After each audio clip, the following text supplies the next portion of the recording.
बहुत दिन पर ओडिया मूवी देखिली। आरंभरू मो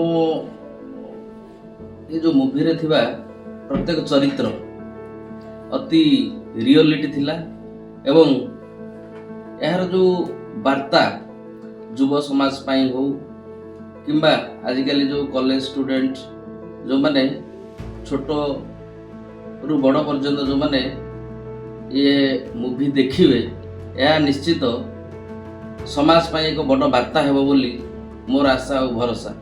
तेणु आमे जो दधीचींकर जो गरुड़ पुराण विषय हुए तो युव समाज रे बहुत कम लोक जानी थिबे, कहीं आमे पुराण को अति कम अध्ययन करूचु।